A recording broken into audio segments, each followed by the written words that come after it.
Three. One, two, three. Good afternoon. I'm Charles Shapiro, the President of World Affairs Council of Atlanta. Our guest today is Georgia Secretary of State Brad Raffensperger. This program is brought to you by the members of the World Affairs Council. If you're not a member, please join.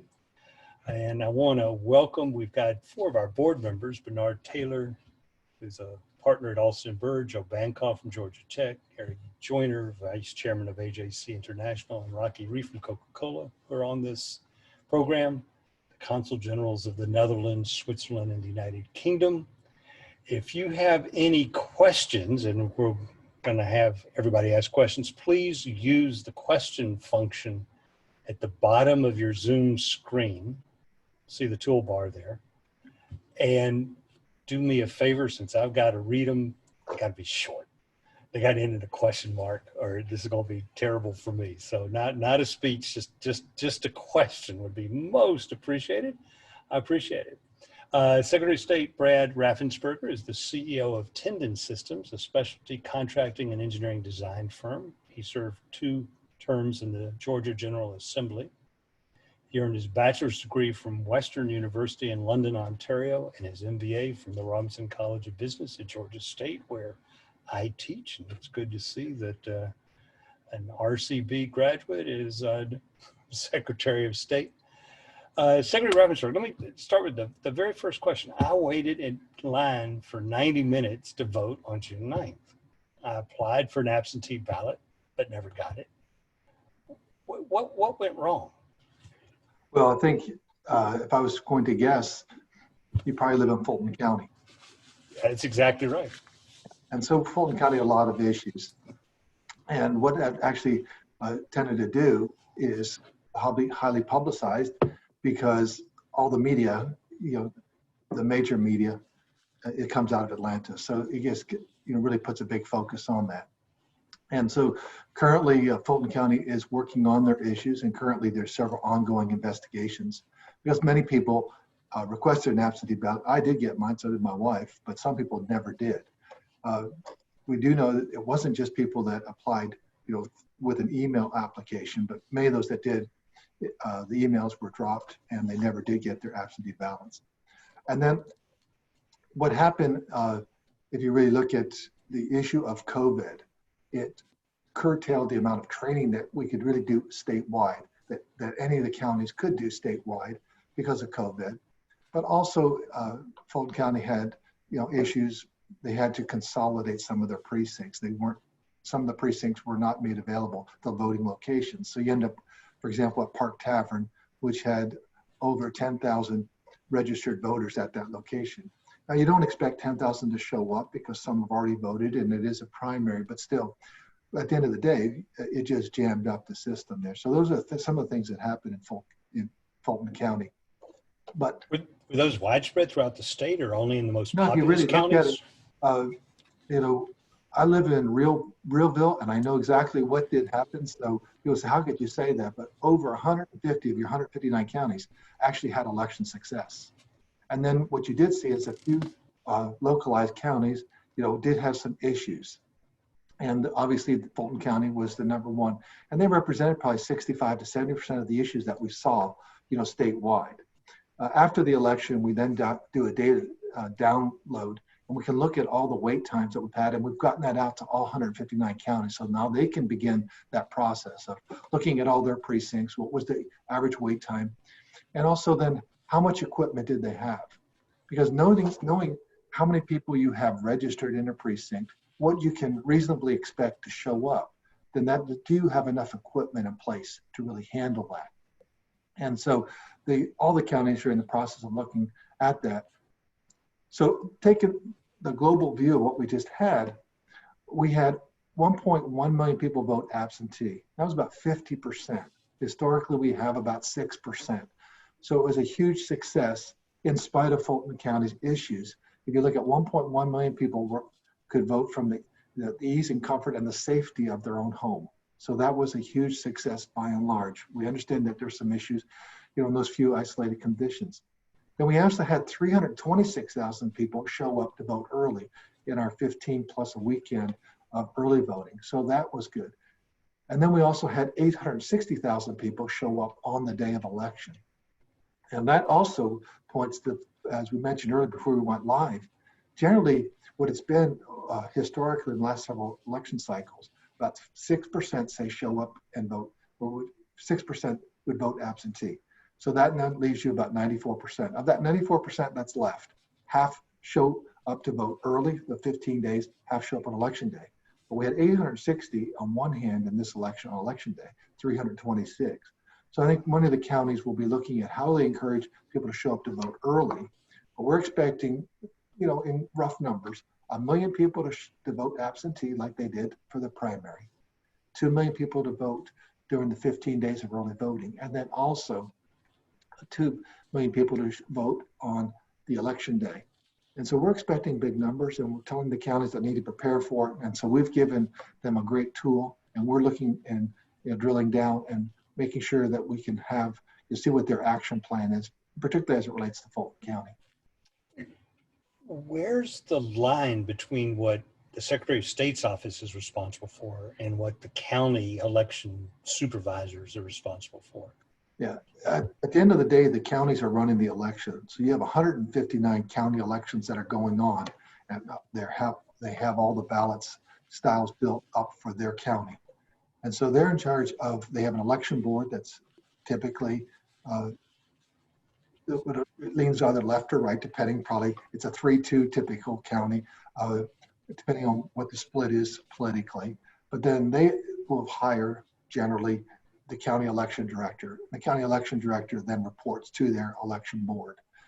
Then it's funded primarily by, the county commissioners. So for example, in Fulton County, their budget was $15 million and it's now $20 million. They added $5 million. DeKalb County's budget was $5 million. It's now about $6 million, $7 million, I believe. Our total budget to work on the election process is about $5.8 million for all 159 counties. So our project is really more overseeing, maintaining the voter roll, the entire voter database, and then obviously doing the statewide contract for buying the new equipment and then pushing that out to all the counties. So and then Fulton County doesn't buy its own machines. So no, you provide the machines. Back in 2002, when Secretary of State Kathy Cox was Secretary of State Kathy Cox, that's when Georgia made that decision. We need new equipment coming out of the Bush v. Gore race. We need new equipment. And so the decision was made to have a unified system throughout Georgia. And I think that was the right decision. It also makes it, I think it's more efficient. It also makes it better for the Secretary of State's office to really interface with all 159 counties. We're all talking about the same system. So I think that's one of the benefits. That said, we purchased the equipment and that's out there now.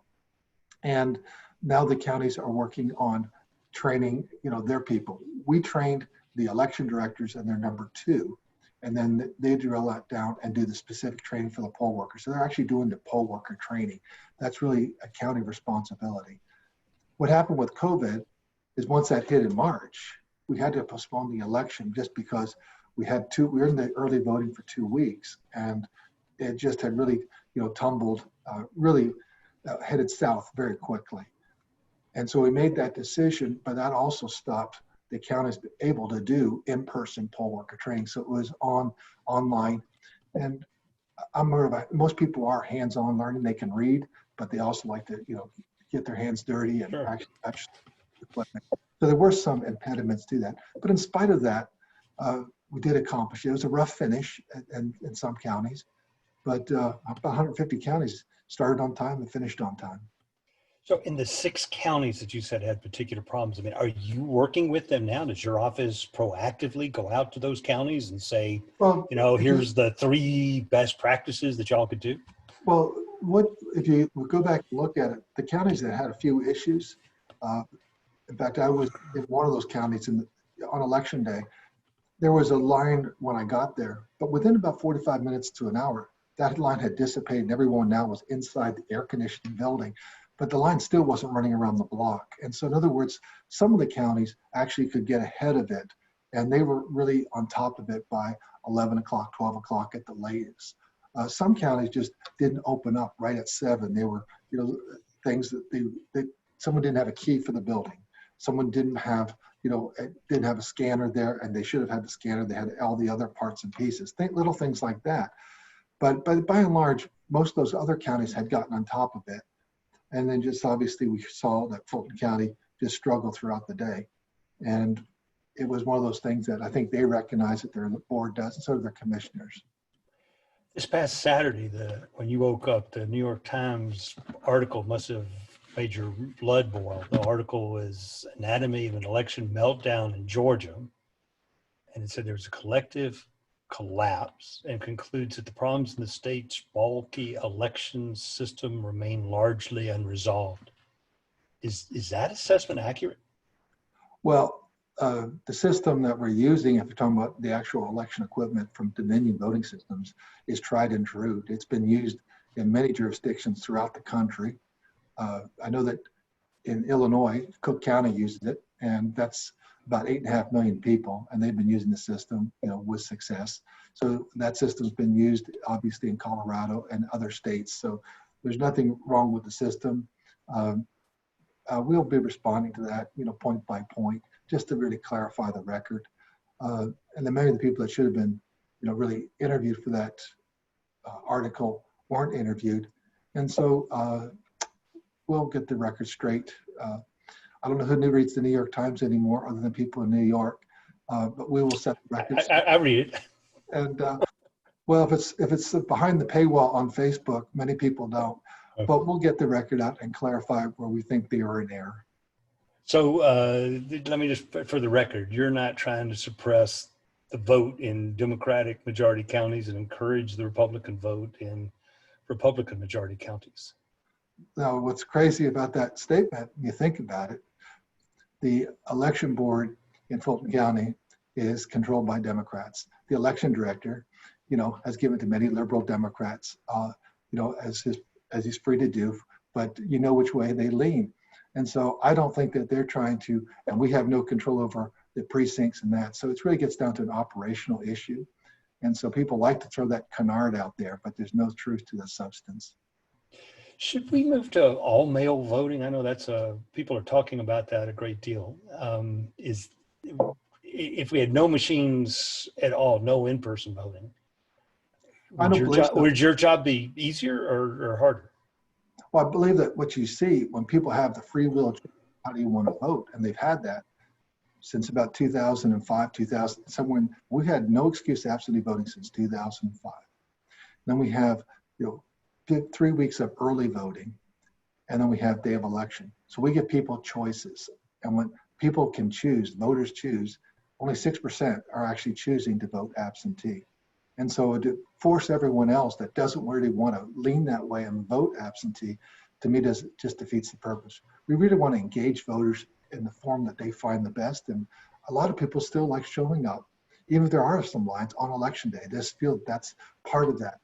At the end of the day, elections really are one of the biggest or most important community-based, events that we have in our societies. When people come together, you look at all the poll workers we need with 2,600 precincts, how many poll workers we have to engage in that process. But it's really people getting together and deciding who their leaders are going to be. And I think that I like the idea that it is the community-based. I know that like Lumpkin County, which is up in Dahlonega, they have one polling location, and it actually works very well with them. It's much larger than Park Tavern in Fulton County, and they ran a successful election, everyone coming together. But for them, it's almost like a community event. It's almost like Norman Rockwell's America. From the perspective of an industrial process, having people vote, counting the ballots, everything, what's the ideal mix between the three ways of voting? Mail-in ballots, early voting, and in-person voting. What would you like? What would you like to see on November 9th? Well, it's what our expectations are. I don't have a preference one way or the other. We give voters the choice, and that's their free will choice. But what we probably expect, based on historical, is that about 1 million folks will show up to vote absentee, and then about 2 million folks are going to show up for the 3 weeks of early voting, and 2 million on day of election.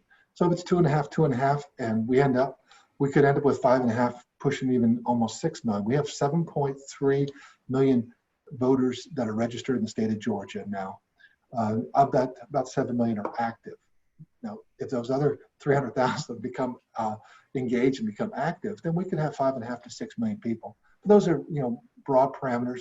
I know that the counties are looking, okay, what's on my pro rata share of that? And they're drilling down, what could they expect? And hopefully they're all planning on the high side for all three of those elements. It's always easier to adjust down than it is to adjust, back up. Can you talk about I mean, we're all used to, if you watch TV, that we'll all have the results by 1 a.m. on election night. Is that something of the past? Is that going to continue in the future as more and more people vote via absentee ballots? Well, that is the challenge that all the states saw with absentee ballots. I think voters at first they had to start unpacking that, but when you had an absentee ballot, mine was a 2-page ballot. In the fall, I don't know how long that will be in Fulton County, but in other counties, we have constitutional amendments that'll be on there. But that has to then be opened up. It has to be really, a lot of manual manipulation to get that ready to go into the scanner. And so there's just more time. It comes in, you have to separate out the envelopes, that goes on one pile, the ballot goes in the other pile, and you have all this sorting. So it's just more time. Now you can do some of that prior to, the close at 7 p.m. But when you start, actually tabulating and counting those up, and what we saw is running that through there, but not everyone fills that little oval out just the way they're supposed to. Some people put an X, some people put a check mark. The machine is set up. How is that supposed to be recorded? And so what you have then is what's called an adjudication module to go ahead, and then you have a panel of 3 people that sit back and say, okay, they really did want to vote for this person for the state senate. This is the person they really wanted for county commissioner. But some of those will have to be, the ballot is cleaned up so that it can actually be counted properly, because you want to, at that some level, you want to make sure that you really capture voters' intent correctly. So do people actually look and say, well, this check was for this candidate, and we'll fill in the oval and put it through the scanner? Yeah, you'll have to actually sometimes prepare a new ballot based on, how rough that is, because you have an adjudication team. But you should feel comfortable. It's a bipartisan team, and there's people behind them looking at everything that they do to make sure that someone isn't saying, oh yeah, that one's for Charlie, this one's for Bob, this one's for Mary, this one's for Sue. That it's actually, done very objectively, but it takes time to do that. And that's one of the challenges with the absentee ballot process. And that's actually one of the challenges with a hand-marked paper ballot. With a ballot marking device, we don't get into really what we're talking about with voter intent, because it's actually filled in electronically, so we know what the choice is. And then the scanners can read that. And that's why both Secretary of State Kathy Cox and myself, and really former Secretary of State, Brian Kemp, we preferred the ballot marking device, so we didn't get into those kind of the time element, but also those issues you can have, like they did with Bush v. Gore. That in that case it was being Chad, but we just want to make sure we capture the voters' intent. Can you talk about cybersecurity a bit? I mean, is it whether it's foreign interference or domestic interference, is it possible with the new system for hackers to get in, to fiddle with the results, to change the registry, to have people vote differently than the way they really voted? That has not happened, but anyone that's involved in elections will tell you that that's the thought that keeps people up at night. And we're very grateful. Department of Homeland Security and CISA and other organizations have really come alongside the Secretary of State nationwide to make sure they'll do, a hunt test and really penetration test, just to really see how robust are your systems. So we obviously understand how important that is. It doesn't matter if it's a foreign actor or an internal, actor. Rogue actors, would love to create mischief, and we want voters to have that confidence that our database is secure, your vote is secure. And we understand that those folks, they seem like they never sleep, so we can't either. And so that's why we understand how important it is, and that's really the federal government has deemed it critical infrastructure. Election systems are critical infrastructure. And I think when they did that, that really then allowed some resources to flow to the states to really help us make sure we have robust systems. You lived in Canada where a nonpartisan board established electoral districts after each census, and where a nonpartisan board actually manages the election process. Why don't we have that here? I mean, why is this not a nonpartisan process rather than, we elect the Secretary of State, we elect the county commissioners who are running the election in each county? I mean, that just, there's something that seems wrong about that. Well, gee, you're telling me something I didn't know. I was just an American living up in Canada, so uh, uh, I never voted up there, never paid much attention. I knew who the Prime Minister was and who the Premier of Ontario was, and that's probably about it. But we have, the system that we have in place. And at the end of the day, the one advantage is when you're really doing everything, and when you have these boards that are with elected officials, then they're held accountable, directly accountable by the voters. When you have unelected boards, commissions, and authority, then who really holds them accountable? And we see that not just, in election boards, but we can see that in other areas. And so I really like the idea that we hold your elected officials, if they're going to decide where the congressional district lines are, that they're going to be held, accountable by the voters. But also, if they do things that just don't make sense, like what happened, when the Democrats were doing that years ago in the early 2000s, judge said, no, you can't do that. And so things got redrawn. And so that holds everyone accountable. So if anyone, party starts leaning too far and what they're doing just doesn't make sense, then they'll be held accountable one way or the other, either by the courts or by their voters. On Monday, the Metro Atlanta Chamber asked its members to encourage their employees to become poll workers. And as a matter of fact, we've just done the same thing. The World Affairs Council and two of our staff will be poll workers for November 3rd. What else can we do before November 3rd to make the general election run smoothly? Well, that's a lot right there. And don't minimize or underestimate how important that is. So we've had actually outreach to fraternities and sorority organizations that really are statewide. And what my motto has been is, I don't expect you to do it all, but could your group just adopt one precinct? So if you have a group of Boy Scouts and they're working on their Eagle Scout badges, would y'all think about maybe adopting one precinct? If you're in a Sunday school class or you have some religious study class, but you live in a certain part of pick your county, it doesn't matter what county it is, but your church is here or your place of worship is at this location, would you think about maybe adopting one precinct? Because it's a big lift, but it really does help. Prior to COVID, the average age of poll workers was 72 in Georgia. And when COVID hit, many of those poll workers said, I just need to step out. I don't feel comfortable with that. So there always was this tension that there was a shortage of poll workers, and somehow they always filled that gap. But we need more poll workers. So we're excited about that. We're really excited about the communities coming together. So what you're doing, what the Metro Chamber is doing, reaching out to their membership, that's fantastic. To that same point, I want to give a shout out to some of the Midtown tech companies. What they've done is they've reached out to their employees and said, hey, a lot of these precincts, we have 2,600 precincts throughout the state, but would you consider volunteering to learn tech support to help out at a local precinct, perhaps near where you live?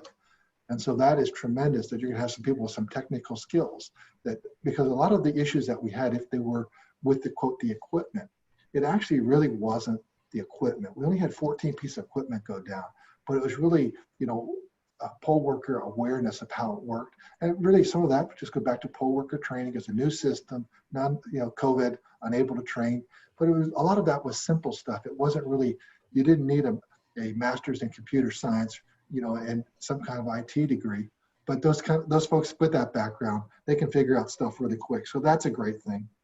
And I do want to give a shout out, if you're not going to ask me this question, I want to give a shout out to Atlanta Hawks, who've opened up, State Farm Arena for early voting. It's just exciting because that gets back to this being a concept. It's community-based, voting, and it really is tying people together. They even made up a little sticker instead of a peach. It has a little basketball on it. I just think it's awesome. Very creative. They're having fun with it. They've had basketball players there.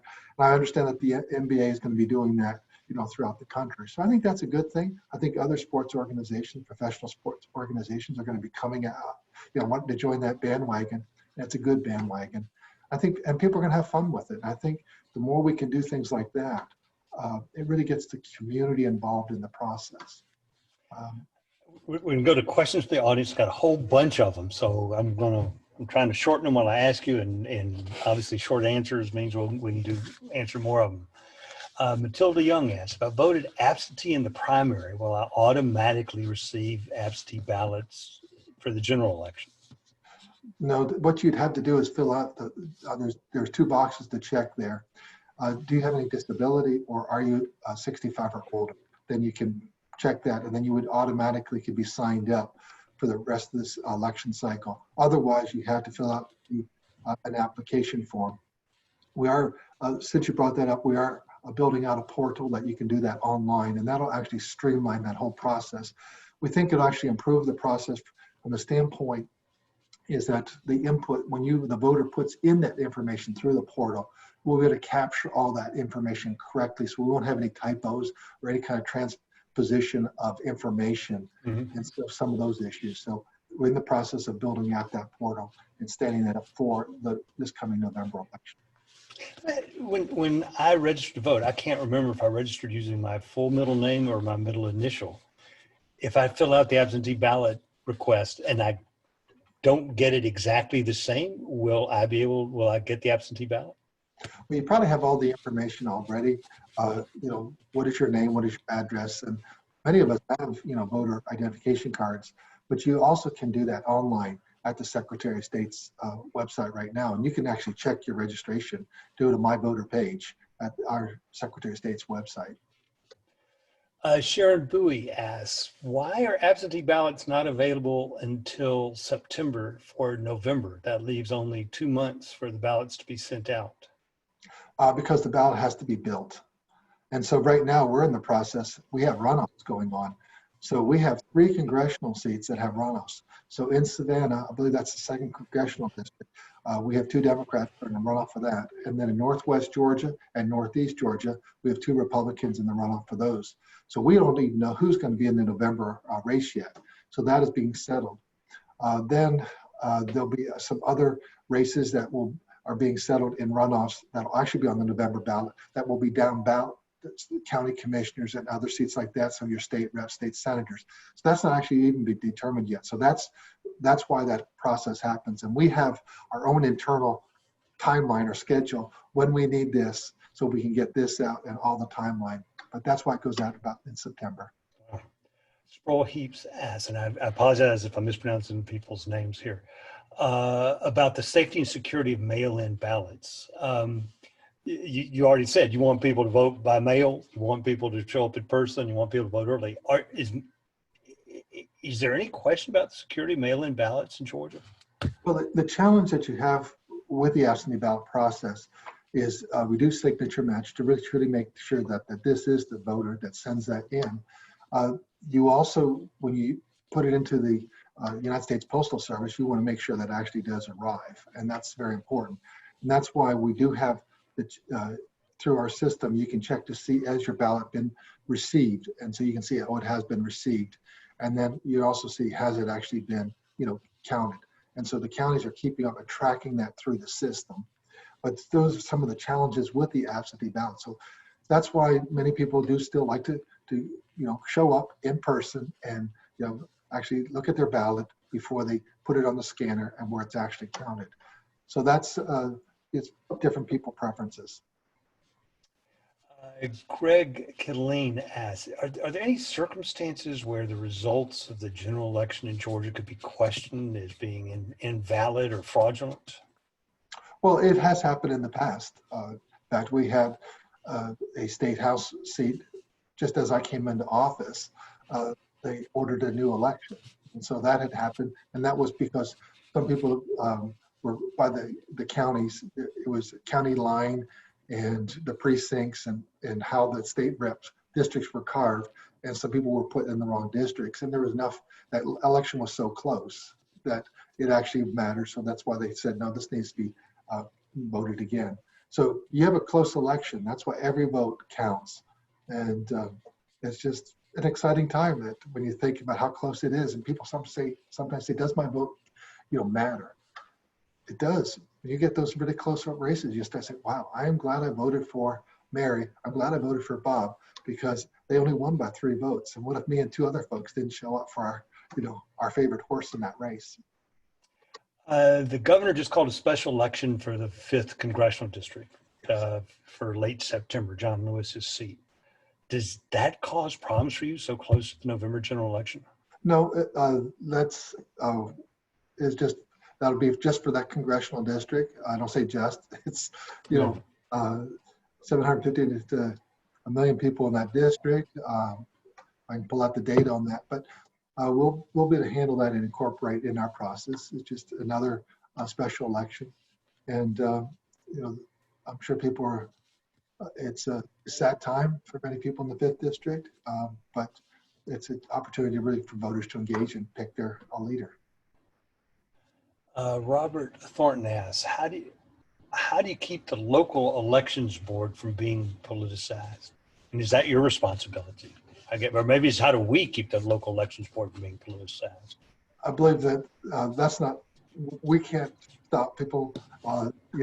We try to make sure that people are fair, honest, and accurate elections, that they follow the law, follow the procedures. And by and large, what I've seen is that most of the boards, even though they may lean left or may lean right, they're looking at the process. They want to make sure that they get it right, and they're not, quote, interfering in the election. They want to make sure that it is a fair election. But citizen engagement is probably one of the most effective means that when these election boards do have their meetings, they'll have an opportunity to show up, and you have a moment to have your voice be heard. And when you bring that with thoughtful input, then I believe it is heard. The thing that I was on city council, and that's more at the local level, and just like the county election board, more at the local level than sometimes at the state house. Are election board meetings required to be open to the public? I believe so, that they're always open for public. We have open record laws in Georgia and open meeting laws.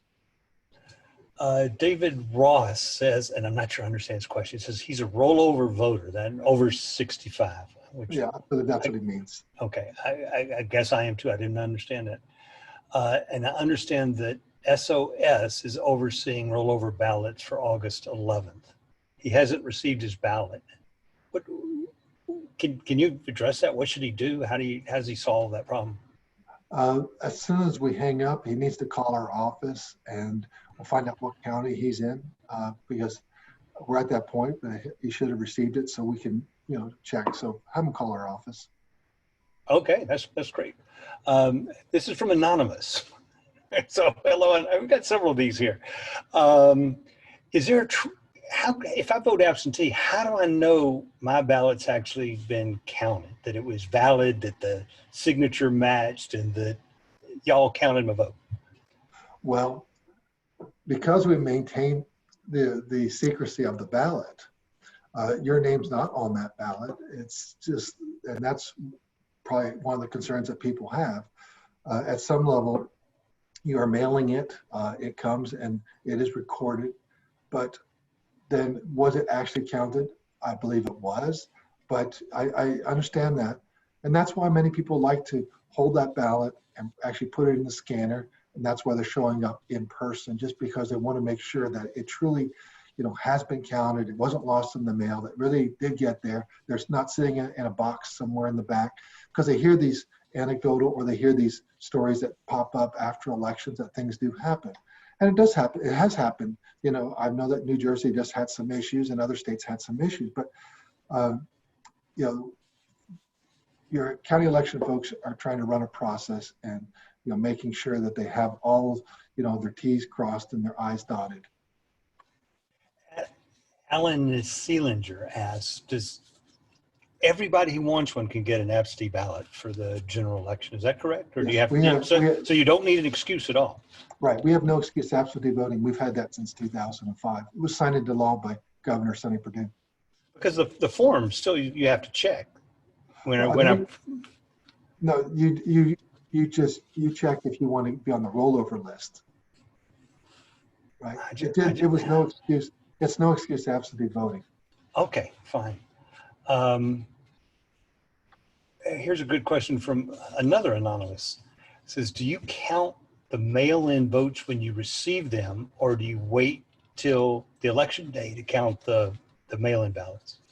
Yeah, we do not count until after 7 p.m. In other words, tabulate. Yeah. So because we had the big rush that came in, what they were doing is that the counties were allowed to begin scanning earlier. But scanning is not tabulating. Just like when you put your ballot in there, when you're voting early for those 15 days, that ballot is being scanned, but it was not tabulated.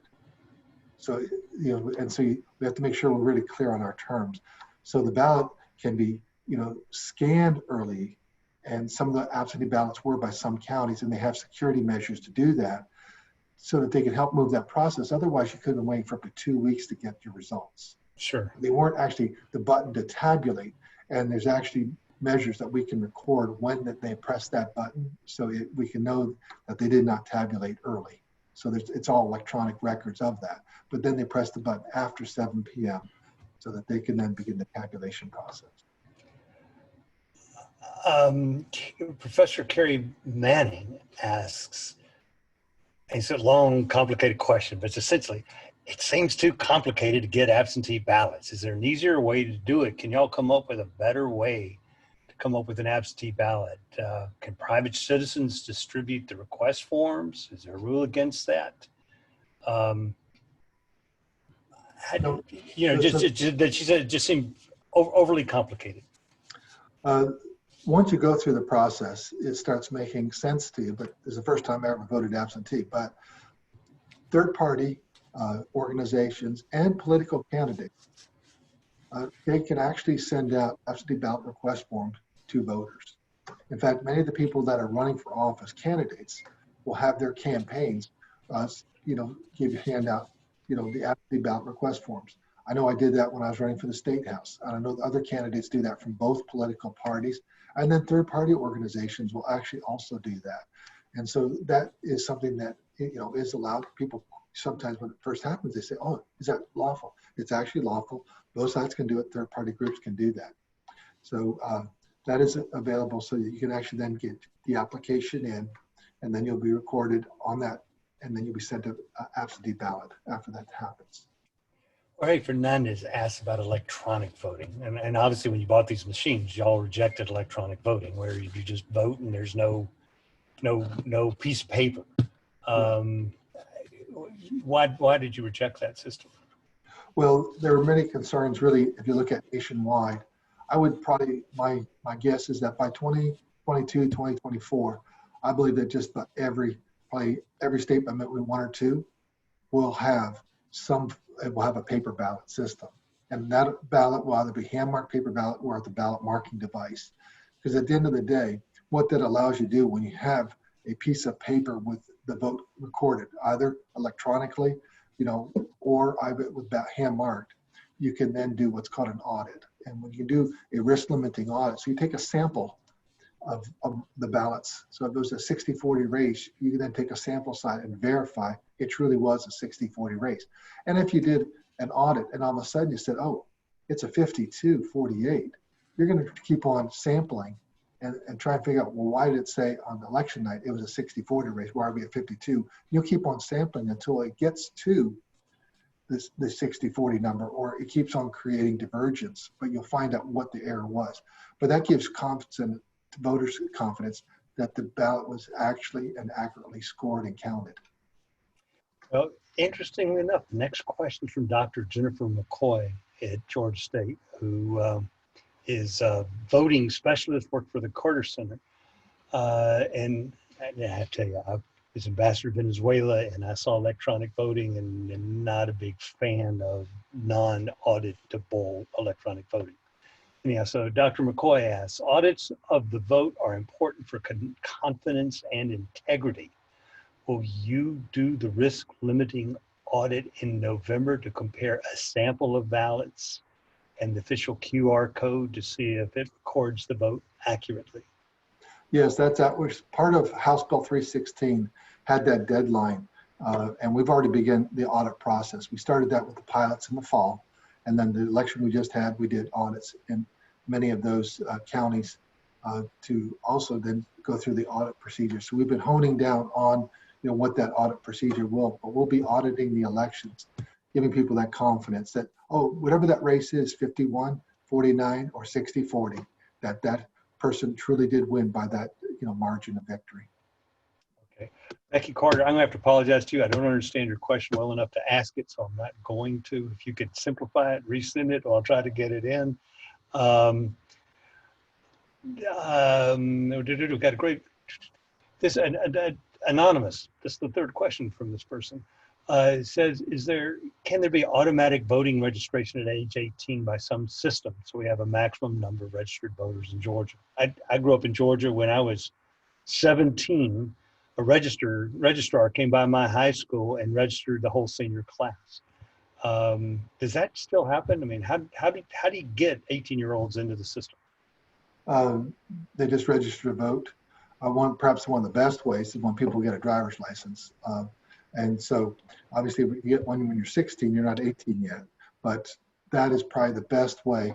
And that's why our numbers have just swelled to over 7 million people that are registered voters. Because when if I get my driver's license when I'm 16, when I turn 18, do I go automatically onto the voting poll? You'd still have to then do that. But that's if you move to Georgia or anytime for 18 and older, and that's really we have opt out for the Department of Driver Services. So you will be registered to vote unless you say, no, please don't register. Don't. I don't want to be registered. Otherwise, you are what's called opted into the system. So, you automatically be registered if you're an American citizen, live in the state of Georgia, 18 or older. Okay. Ania Vera asks, is it possible to put a secure absentee ballot drop-off box at strategic points in each county to ensure that it's received by election day? And the answer is yes, you do it. Yes, the state election board in the fall, we had a special rule, and we extended that out, and will be extended into the November election.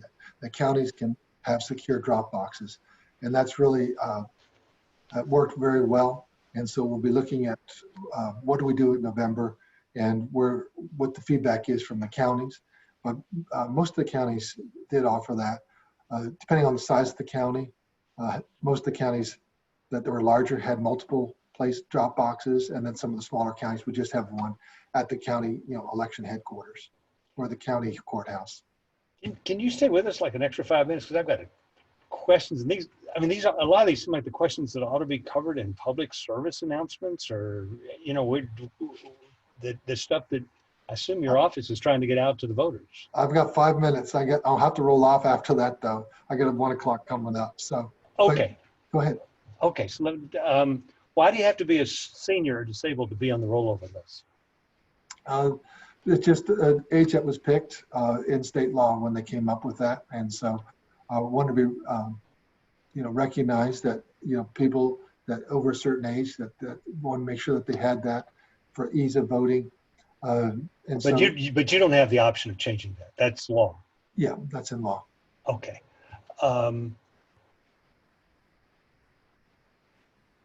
Oh gosh. While ballots themselves are, of course, secret, asked Tom Welch, isn't it possible to tell if a voter has voted in a particular election and whether they voted in the Democratic or the Republican primary? I've seen it reported in the media which party primary a person has voted in. Yes. So when you show up to vote in a primary and you ask for, I want a Democrat ballot, I want a Republican ballot, or I want a nonpartisan independent ballot. When that happens, that does get checked in at which ballot you were given. And so that'll be out there. And so political candidates and also their campaign managers get that information. So it's part of the public record. And so that always has been that way. When you show up in November, we don't know how you voted. No one knows how you voted. But if you have a history that you always show up and just are pulling primary ballots from one political party, then people probably assume that you probably this time are going to be voting for, whoever that, candidate is from that same political party. But that's just a supposition. It's not tied in, on the November ballot, because it's the big mosh pit. It's going to be R versus D versus a libertarian, independent. Juan Ferrero asked, should students register where their parents live or at the university they go to? Where should students vote? At their Do you permanent, care? Do you have a preference? at their permanent address. That's really what matters the most. And so if, their permanent, address is, at their college, the town that they're going, at university, then that's really where they should be registered. But if they're, really, they want to come back home and vote, that's okay too. They just can't be registered in 2 locations, but it needs to be your permanent residence. Gail Goodwin asks, the absentee ballot doesn't, it asks if you're over a certain age or not able to vote in person. How do you check the box without lying? I mean, it doesn't say, I just filled this out yesterday, by the way. It doesn't say send me an absentee ballot for no reason. It asks if I'm disabled or over a certain age or in the military. Or you're going to be out of the country, things like that. Yeah. I mean, so what do you check so you're not lying when you send that in? Well, the beautiful thing about America is that we assume most people are honest people. And so I'll leave that to your own conscience.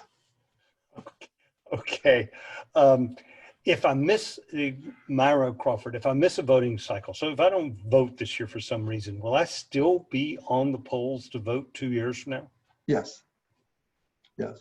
What happens if you miss 2 cycles, and so people that hadn't voted since, I believe it was 2013, had nothing to do with that, then those people, were sent, notices, and actually sent 2 notices. And we don't hear from them. That's when we begin the process of removing them. But it's a long out process. So if you don't vote this year, come back in 2 years and vote for the congressional or the governor races. Here's one from Dwight Elliston, and I think this is going to be our last question. Is on the Secretary of State's voter page, it shows my race as white. I'm a black man. To what extent does the state or county use this information? We don't use that, but please correct it. It's probably other organizations would like to just have capture that information. Also, it's publicly available. We just like it to be correct. Okay. Listen, Secretary of State Brad Raffensperger, I want to thank you very much for spending this much time with us. I appreciate it. It's great to be with you, and thank you so much for inviting me. Now, these have been great questions from the audience, great answers from you. I appreciate it tremendously. I appreciate elected officials and people who've got the nerve to run for public office, particularly with a name that nobody could spell. So that gives you an added challenge. So I want to thank you very much. And if everybody please hang on for just a couple of minutes, I got a couple of announcements I want to thank. First of all, if you like today's program, now's the time to join the World Affairs Council, either as an individual or as a corporate member. We do need your support. We've just added a program for this Friday, July 31st at 11 a.m., not noon. We're going to have Ambassador Andrew Young, and the title is Remembering John Lewis. It's a flash briefing. Please join us on Friday. On August 6th, we've got a program, Confederate Statues, A Reckoning, with Agnes Scott historian Robin Morris and Rodney Cook, the founder of the Historic Monuments Foundation. One believes that Confederate statues need to go. The other one believes they need to stay. So please join us. It's going to be a great discussion. I want to thank you, the members of the World Affairs Council. It's your support that allows this program to take place. And I want to thank in particular Fernanda Lucchini Ishihara, our executive director, Valerin Lopez DeFrank, our business manager and now poll worker, and Ladarian Gillette, our producer and poll worker. And thank you once again, Secretary Raffensperger. Hope you'll join us again after November 3rd and talk to us about how the general election went. Thank you all very much.